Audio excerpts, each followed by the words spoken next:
Sports Talk with Elite Wagers. Yo.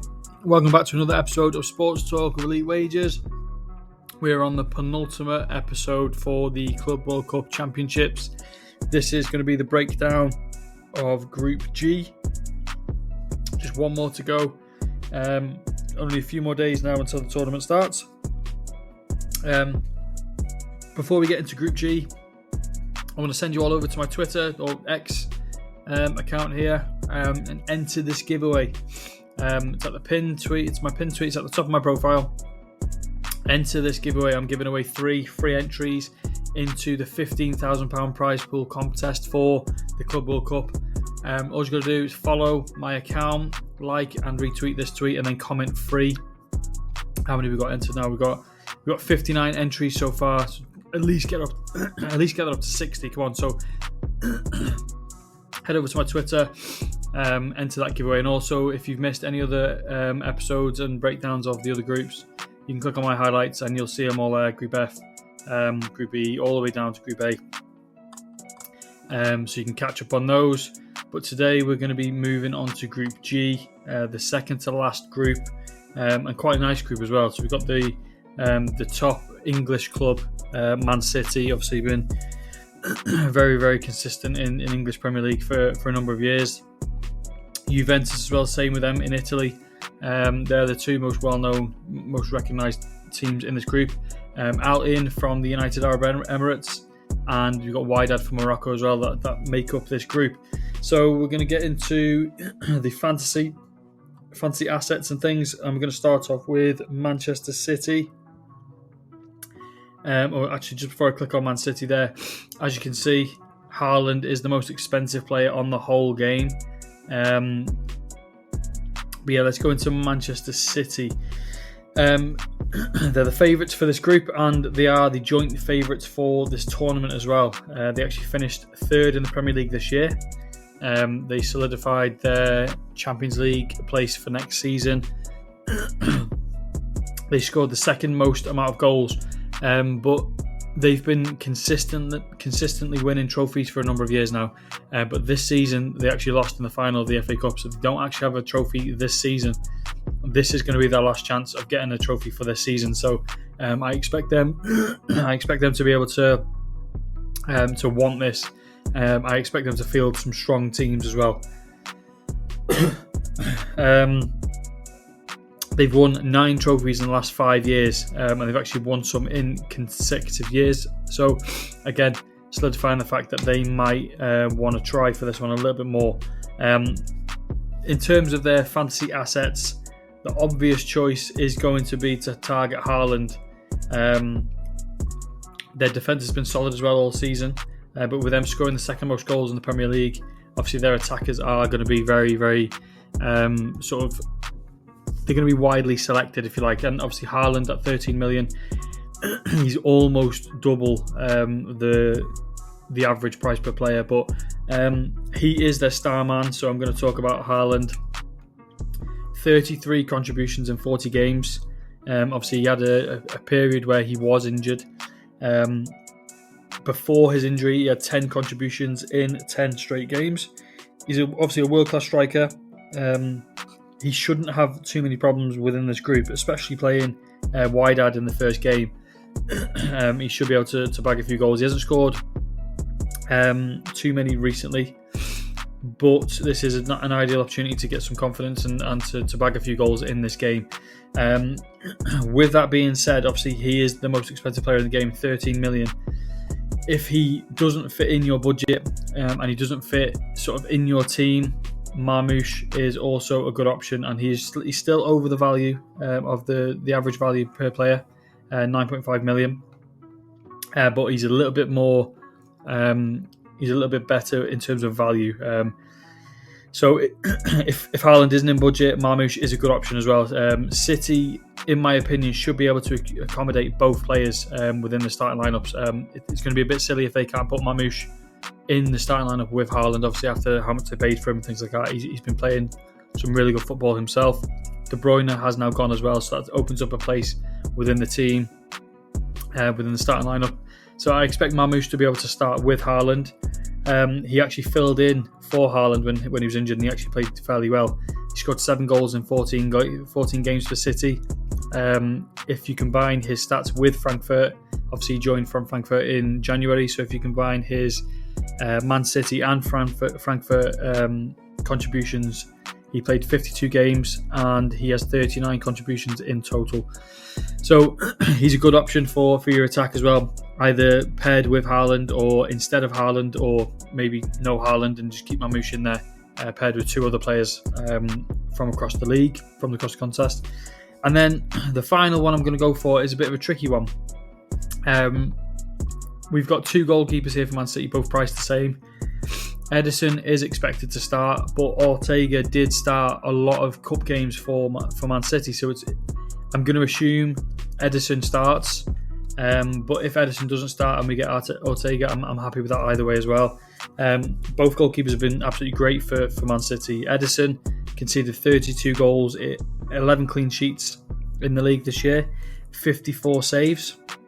And then Ortega conceded 17 goals, 3 clean sheets and 34 saves. So both very similar in terms of their goal saving ability and their goals conceded to clean sheet ratio. Combined for the two players combined, 6 clean sheets in the last 10 games, and they only conceded 5 within those 10 games.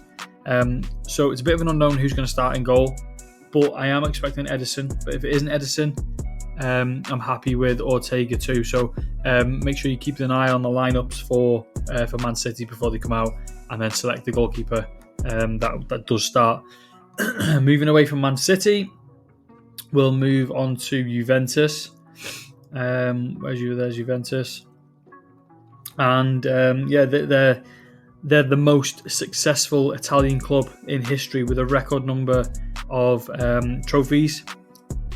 They have 36 league titles, 15 Coppa Italias and 9 Supercoppa Italiana titles. So very, very consistent within Italy. Obviously, always in the Champions League. Huge dominating side within Europe. Disappointing season this year, though, finishing 4th in the league. No trophies like Man City, so this is their last opportunity to get a trophy within this season. They have a young, talented squad. They've got some experienced players in there as well. But there's a few players that pop up to mind. Obviously, you've got Kolo Muani there, top player from PSG. You've got Yildiz there, young, exciting talent. Timothy Weah there as well, again, young, exciting talent. Vlahovic, he's been doing it for a long time now, obviously with Fiorentina and things like that in the past. And then you got Conceição as well for Portugal, who's been playing some very good football recently. But I'm gonna go ahead and pick Yildiz there, midfielder, 8 million, so he's right on the average price. A hugely exciting young player. He's the highest rated player for Juventus, not the highest in terms of value, the highest rated this season. Injuries obviously to Vlahovic there, it says maybe he is coming back from an injury. Milik as well is injured, so Kolo Muani should start up front for Juventus, but Yildiz will have many opportunities to play within this team. He does anyway. He has 36 games under his belt, 13 contributions in those games, but to end the season he had 5 contributions in his last 7 games. So he's sort of turning up a little bit. He's playing some really good football, and I think he's going to get a lot of opportunities within this group. And obviously he plays Al Ain first. Again, a good matchup for Juventus, playing a lesser team, if you like, and also they play wide as well. So plenty of opportunities for this Juventus team. I do like Conceição as well. He's a very good player, playing very good football for Portugal. So I do like him at 7.5 million as well. But I am going to go for Yildiz, just because he's had a little bit more this season so far. Moving on to, should we go for next? We'll go for Ali now because they're next. As you can see, not many high-priced players within this team. should be a little bit of a giveaway on how we expect them to be able to perform within this cup. I forgot to say as well, Man City are the number 8th ranked team in the world. Juventus ranked 23rd. Al Ain 421. So there's a huge contrast, a huge difference between Al Ain and Juventus and Man City. But they are the 421st ranked team in the world. Most successful United Arab Emirates team. They have 26 total trophies in their history. They reached the final of the Club World Cup a few years ago as well, so they've had a bit of experience within this cup. Well, obviously it's a new format, but they've had a bit of experience within this cup a few years ago. They actually managed to beat better teams in competitions before, and they could be a little bit of a sneaky team.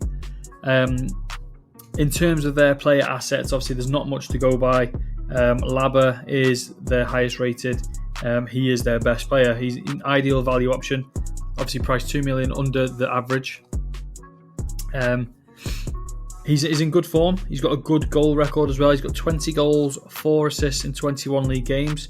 Obviously he's going to be an under the radar pick. Al Ain are, they are sneaky. They could bag a few goals, but obviously the United Arab Emirates League isn't anywhere near the level of the Premier League or the Serie A. So him scoring 20 goals, 4 assists in 21 games isn't going to resonate within this group today or this week or this month in this competition in total. But he is a good value player. If you do want to sort of pick these 3 here, he's a good way to be able to afford these 2 players. That's pretty much all there is to say about this team. And then we're going to go to Wydad as well, who are in a similar situation really in terms of their team. They won a record 22 league titles in addition to 9 Throne Cups and 16 Super Cups. They've added another 11 Continental Cups as well. And obviously with them being good in the Continental competitions, that is why they're in this competition, and they are the 247th ranked team in the world. But in terms of their assets, again, not many players very high rated, and it's going to be this guy again. He's at the top of their price range, and he's the most informed player for Wydad. 16 goal contributions in 30 games for Wydad this year. But again, another team where we're not expecting too much from. It's going to be a tough group stage for them, and it sort of looks like it's going to be Man City and Juventus pretty comfortably. And in conclusion to this group, Man City probably deserve to be the favourites in this group. There have been some injuries to Juventus, out of form players as well. It's not obviously helping their case to help win the group. They will stick around, and I do expect them to win second place. But Al Ain could be an outsider long shot bet within this group. Obviously, they've got a good group of players. They're very good within their respective league. Obviously, like I said, Laba scoring 20 goals, 4 assists in 21 games is huge for them. So that they can potentially cause problems, but obviously it's going to be a huge long shot for them to be able to do anything within this group. So I'm gonna go ahead and say that Man City win this group with Juventus finishing second, Al Ain third, and then Wydad fourth. A few best bets for me from this group. I'm going to take a long shot stab at Al Ain to qualify at plus 450, which is 5.5 decimal odds. Basically down to the fact they should finish third. If they do manage to get a result out of Juventus, they could sneak in and they could qualify sneakily there. But it is a really, really long shot bet there. And then I think the most obvious one is going to be Wydad to finish bottom of the group, and that's at minus 200, which is 1.5. So again, another one of those plays that's going to be used as a parlay piece. So that's my breakdown for Group G. Pretty self-explanatory, really. You look at all these teams here. Haaland, most expensive player. Mamouche, obviously very good in form. Edison, one of the best keepers in the world. Yildiz, one of the best young players in the world at the moment as well. So in terms of these two being the value players, Raihai and Laba, I think it's pretty self-explanatory for this group. There's not many shocking players that I've mentioned. Obviously, there is a lot of players you can choose.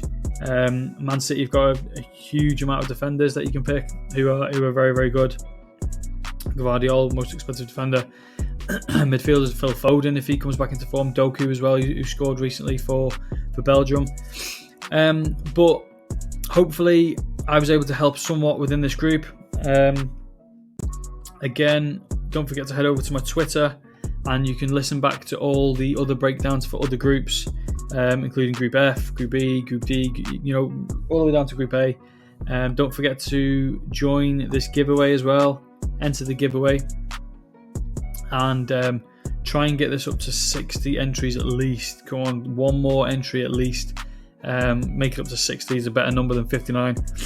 And then, good luck to everyone who enters the competition. Good luck to everyone who enters the Club World Cup contest over on FanTeam.